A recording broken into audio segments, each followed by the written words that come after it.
মুফাসসির পাইবা, কিন্তু একজন 4 মাস যে একটা মোরাকাবা মুশাহাদা করছে এটা পাবা না। উলামা একরাম পাবা,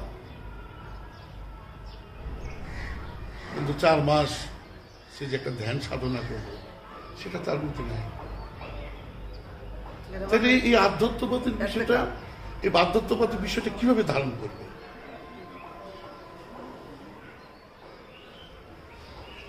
এটা ধারণ করতে গেলে তো তোমার ওই পরিস্থিতি নিতে হবে, প্রিপারেশন নিতে হবে। তারপর দেখো আমাদের দেশে অনেক বিশ্বাস আছে ধ্যান সাধনা নাই। এখন ধ্যান সাধনা যদি না থাকে ভক্তের, তাহলে কি দিকে খলিফা খেলাফত দিবে? পরে কি দিকে খেলাফত দিবে? খেলাফত অর্জন করে মুর্শিদের ধ্যানে, মুর্শিদের ধ্যান সাধনা।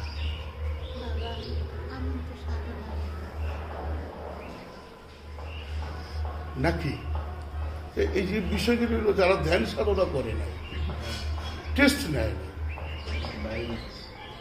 ধ্যান সাধনা করলেই যে আল্লাহ পাওয়া যায় এমন কোনো কথা না। কিন্তু এটা করতে হবে একাকী, হয়তো পাহাড়ে, নাইলে জঙ্গলে।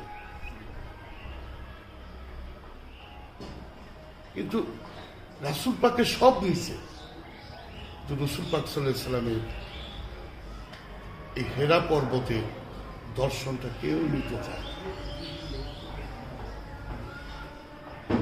ধ্যান সাধনাটা ইসলাম ধর্মের মধ্যে যারা দেখবি মাদ্রাসায় পাশ করা যতগুলি আছে দেখ একটাও নাই, একটাও ধ্যান সাধনা করে নাই। সবাই কোরআন মুখস্থ কইরা, তাফসীর মুখস্থ কইরা বৈশা আছে। এই লোক আধ্যাত্মবাদের কি কথা বলবে? সে কখনো একাকিত্ব হয় নাই, ধ্যান সাধনা করে নাই, কিন্তু কোরআনে মুফাসসির, উলামা, আল্লামা, মুফতি একটা ওনাদের সাথে আলাপ করে দেখবি, ওনাদের সাথে বইসা আলাপ করবি যে আপনারা কি মোরাকাবা মুশাহাদা করছেন? কোরআনে যে সূরা তাওবা 2 নম্বর আয়াতে আছে,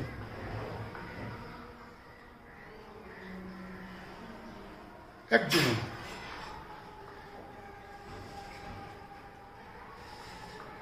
একটি লোকও করে না। কেন এটা থাকবে না? এটা তো বড় শিক্ষা। কোরআন নাজিল ওই হেরা পর্বতে হয়েছে, ওই হেরা পর্বতে তার দিদার হয়েছে রাসূল পাক। এই হেরা পর্বতে জিবরিল আমিনের সাথে তার সাক্ষাৎ হয়। হেরা পর্বতকে অস্বীকার করা, হেরা পর্বতকে অস্বীকার করা মানে ইসলামকে অস্বীকার করা। জি, রাসূলকে অস্বীকার করা, আমার রাসূলকে অস্বীকার করা হচ্ছে, এটা তো ইসলাম। ইসলাম ওইখান থেকে আসছে, ওইখানে যাওয়া, ওইখানে রাসূল পাক ধ্যান সাধনা কইরা 15 বছর 1 মাস 19 দিন তারা শুনি। পরে আমরা এটা জানি যে কোরআনে যে উনি হেরা পর্বতে ছিলেন, কথাটা বুঝছেন? কিন্তু বাট আদার্স আমরা কিছু শুনি। তো এখন এই যে বড় বড় পীর সাহেবরা, এখনকার যারা পীর সাহেব আছে, এরা কেউ দেখো ধ্যান সাধনা, পিএইচডি করছে, ডক্টরেট হয়েছে, ভালো বক্তা হয়েছে,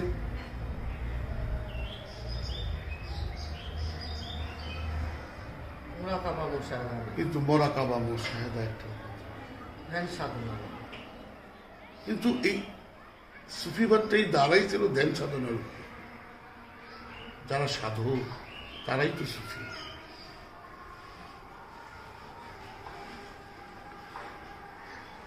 আজকে আমার মধ্যে এখন মধ্যে কোনো ধ্যান সাধনা নেই।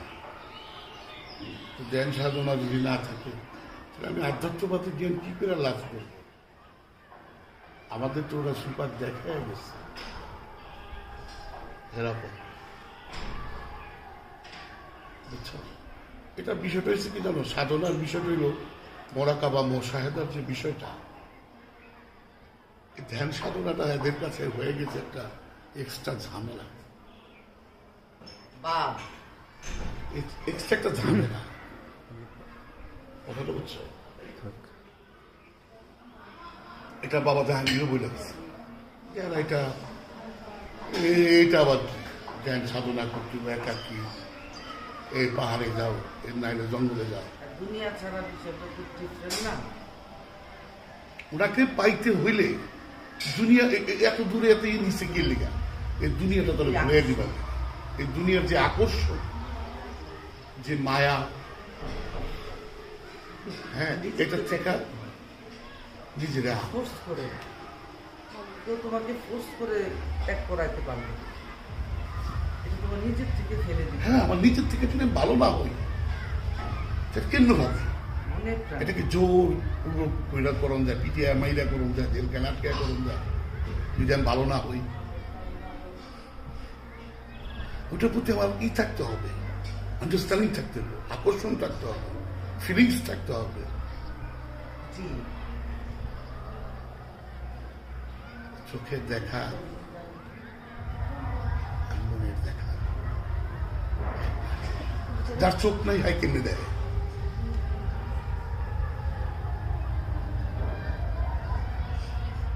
জি এটা কেউ দেখতে পায় না? অবশ্যই দেখতে পায়। কেমন জানে জানি না রে বাপ, কিন্তু যারা আল্লাহ পাওয়ার জন্য এবাদত বন্দিগি করে